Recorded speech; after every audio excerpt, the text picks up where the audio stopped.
Salut à tous. Comme vous le savez, le président de la République, Emmanuel Macron, a annoncé que les écoles réouvriraient progressivement le 11 mai prochain. Tous les écoliers, collégiens, lycéens et enseignants devront donc retourner en classe de manière progressive. Mais ce retour à l'école soulève de nombreux doutes et inquiétudes. Comment faire respecter aujourd'hui, par exemple, les règles de distanciation sociale et les gestes barrières à de jeunes enfants? Cela paraît bien compliqué. Alors pour en parler plus en détail avec nous, Philippe Domergue. Il est directeur d'école et surtout membre du SNUIPP-FSU de Haute-Savoie, le principal syndicat des professeurs des écoles en France et dans ce département. Philippe Domergue, bonjour. Bonjour. Merci d'accepter de répondre à nos questions tout d'abord. Alors, quelle a été votre première réaction lorsque vous avez entendu le président de la République annoncer une réouverture progressive des écoles le 11 mai pour seulement 1 mois et demi de cours finalement? Alors, c'était une grande surprise. Là, je crois que tous les enseignants sont un peu tombés des nues. D'abord pour une simple et bonne raison, on sait que les écoles sont des lieux extrêmement contaminants. Chez nous, c'est très connu, par exemple, que quand on est enseignant en maternelle, on attrape toutes les maladies de l'année, puisque les enfants sont au contact des personnes et puis ils véhiculent les maladies. Et d'ailleurs, je fais juste une remarque qui nous a permis quand même d'être surpris. On avait fermé les écoles avant de faire le confinement, si vous vous souvenez bien, avant de commencer le confinement. Et là, on rompt le confinement en commençant par faire rentrer les enfants et en commençant par ouvrir les écoles. Donc ça a été une grande surprise et un terrible choc. On se demande si la décision était bien sage. Oui, et ça vous paraît curieux peut-être de rouvrir les écoles en premier alors que par exemple les bars et les restaurants restent fermés? Ah bah oui, d'ailleurs il y a des blagues qui circulent sur Internet. Zut, on peut pas se voir au restaurant, tant pis on ira à la cantine. J'apporte le vin. Par exemple, les cantines sont des lieux bien plus denses que les restaurants et visiblement, il faudrait sans doute les rouvrir. Mais là encore, on est pour l'instant vraiment dans le flou. Mais c'est vrai qu'on voit qu'il y a tout un tas de lieux collectifs qui sont fermés, alors qu'à mon avis, ils sont nettement moins contaminants qu'une école, qui est le lieu le plus contaminant qui soit. Et je pense notamment aux maternelles. Enfin, là-dessus, de ce point de vue-là, ça ne tient pas la route. Alors maintenant, je ne sais pas si je peux commencer à interpréter les choses, mais on a bien le sentiment que c'est avant tout pour une reprise économique et pour permettre aux parents qui ne pourront pas laisser leurs enfants seuls à la maison de pouvoir se rendre au travail et que nous, on se transforme du coup en garderie. Alors c'est un petit peu dommage de nous réduire à ça d'un point de vue pédagogique, mais surtout d'un point de vue sanitaire où ça risque de relancer l'épidémie, quoi. Alors le gouvernement justifie sa décision par sa volonté affichée de lutter contre le creusement des inégalités dues au confinement. Est-ce que ça se défend selon vous? Alors moi, déjà, j'aurais envie de faire une remarque. Alors d'abord, j'ai pas le sentiment qu'avant la crise sanitaire, le gouvernement s'intéressait beaucoup aux inégalités scolaires. Du moins, en tout cas, il ne mettait pas les moyens pour vraiment lutter contre l'échec scolaire. Là, c'est sûr que la crise sanitaire a augmenté les inégalités parce que tout le monde n'a pas les mêmes conditions d'accès à Internet, les mêmes facilités pour suivre les études de ses enfants, etc. Donc, c'est sûr que ça a creusé les inégalités. Mais là encore, la solution, ça devrait être de se dire, pour la rentrée prochaine, je pense à septembre par exemple, il faut à tout prix qu'on vote un collectif budgétaire pour réduire les effectifs dans les classes, augmenter les postes d'enseignants spécialisés, etc., pour qu'on puisse rattraper le retard et réduire ces inégalités qui se sont creusées du fait de la crise. Mais c'est vrai que les inégalités scolaires n'existent pas depuis que la crise a commencé. Elles existaient déjà bien avant. Ce qu'il y a, c'est qu'elles ont été amplifiées. Qu'est-ce qui vous fait le plus peur, finalement, dans ce retour progressif des élèves de manière générale? Peur, c'est peut-être pas le mot, mais en tout cas, je vais avoir une inquiétude de type professionnel. Ce n'est pas sur l'aspect pédagogique. Si vous voulez, sur l'aspect pédagogique, on fera ce qu'on pourra, on fera de notre mieux. C'est pas ce qui m'inquiète. Ce qui m'inquiète le plus, c'est que l'on puisse mettre la population dans des conditions sanitaires qui se détériorent. J'ai pas envie de jouer avec la santé des élèves de mon école, par exemple, ni la santé des familles de mon école, mais de façon générale, en tant que syndicaliste, c'est vrai que ça ne nous plaît pas trop de mettre les écoles en situation de prendre des risques sur la santé de la population qui nous est confiée, quoi. Ça c'est quand même très difficile à avaler et on a le sentiment, vu l'impréparation que l'on perçoit de la part du gouvernement, on a le sentiment que c'est depuis simplement quelques jours là aujourd'hui qu'ils réfléchissent à comment ils vont faire et ils ont déjà donné les consignes de la reprise du 11 mai. C'est-à-dire que normalement ils auraient dû réfléchir à comment on sort du déconfinement avant de faire cette annonce. Et une fois qu'ils avaient un plan qui tenait la route, ils auraient dû faire l'annonce. Mais là, ils font l'annonce et après, ils réfléchissent comment faire. Donc ça va pas du tout parce qu'il y a tout un tas de problèmes qui se posent. Alors, le ministre de l'Éducation, Jean-Michel Blanquer, a précisé que les grandes sections, par exemple, pourraient être les premières classes à reprendre le chemin de l'école, suivies par les 6e et les 3e la semaine suivante. Et puis, l'ensemble des enfants le 25 mai. Ça vous inquiète ? Bah écoutez, oui, alors pour ce qui concerne le primaire, il a dit les grandes sections, les CP et les CM2. Ce qui est inquiétant, bon, d'abord, comme je vous l'ai dit, les maternelles n'ont pas du tout la maturité pour suivre ne serait-ce que les gestes barrières.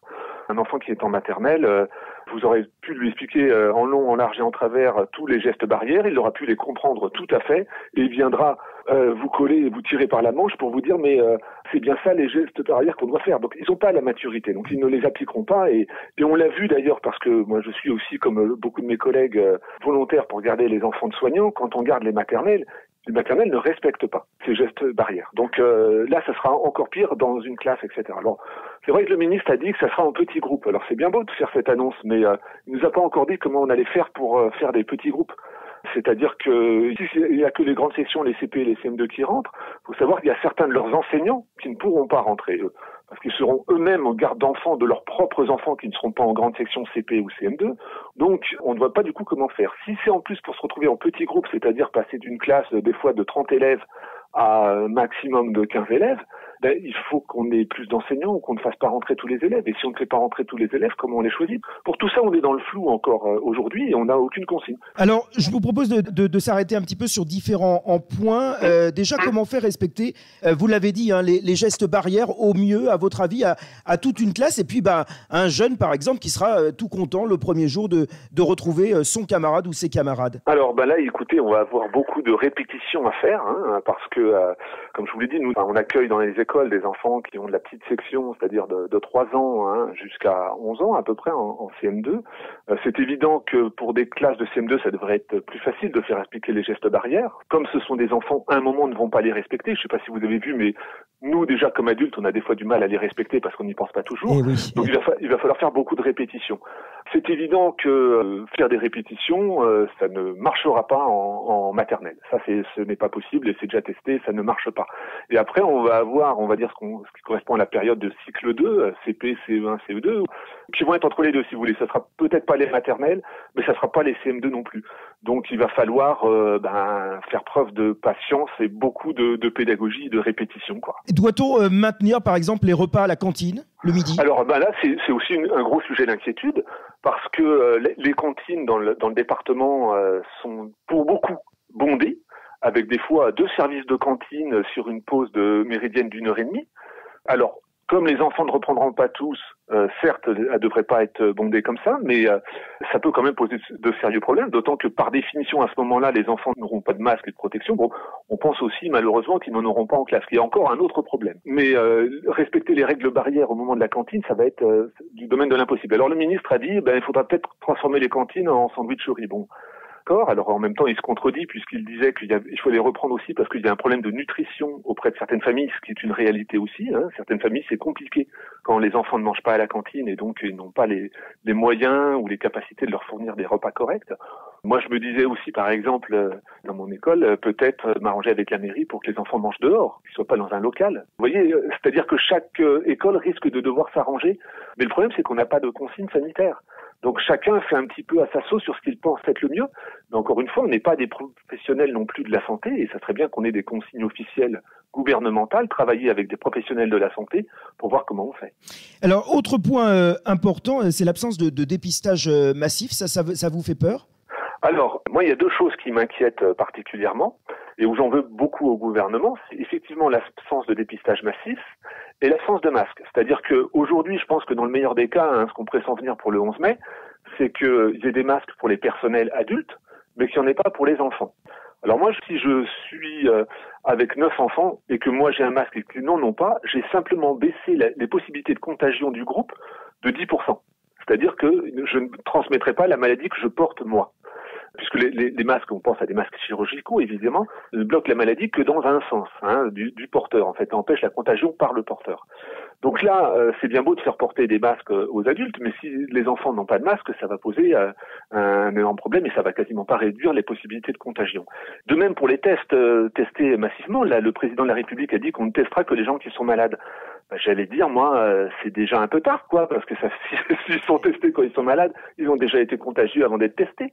Donc, si on avait par contre su faire comme d'autres pays, de faire un dépistage massif, ça serait d'autres conditions, quoi. Alors concrètement, qu'est-ce que le syndicat SNUIPP-FSU préconise de manière générale, Philippe Domergue, pour permettre d'ouvrir les écoles pendant cette période de pandémie ? Au niveau du syndicat, on est en train de réfléchir à adapter une checklist, une sorte de checklist, si vous voulez, sanitaire que l'on diffuserait dans les écoles. Parce que le souci qu'il va y avoir pour les écoles primaires, c'est que tout ce qui est nettoyage, cantine scolaire, gestion des locaux, etc., c'est un travail à faire avec les mairies. Donc les conditions risquent d'être différentes dans toutes les écoles de France, parce que c'est pas les mêmes municipalités, il n'y a pas les mêmes employés, etc., etc. Donc il va falloir qu'à un moment qu'on sache, comment travailler, et qu'est-ce qu'on doit avoir, etc. C'est pour ça avoir une checklist qui nous permette de négocier avec les municipalités. Ça serait une bonne chose. Après, notre syndicat est en ce moment en train de réfléchir au niveau national à donner des consignes aussi d'action, parce que c'est évident que il va falloir qu'on se positionne en tant que syndicat si le 11 mai, on a le sentiment que les conditions ne sont pas réunies. Et il va pas falloir qu'on attende le 10 mai au soir pour donner une consigne. Donc on risque d'être amené là, dans les prochains jours, à donner des consignes auprès de nos collègues et auprès des écoles si jamais on trouve que les conditions sanitaires ne sont pas réunies dans l'école pour l'ouvrir sereinement. Pour l'instant, quelles pourraient être ces consignes ? Est-ce qu'on aurait recours, donc là c'est des questions que je pose, on n'a pas encore tranché, mais est-ce qu'on aurait recours à l'utilisation du droit de retrait ? Si on juge par définition si les consignes sanitaires sont pas respectées, la santé des employés est possible mise en cause. Est-ce qu'on demanderait aux parents de ne pas mettre leurs enfants, etc.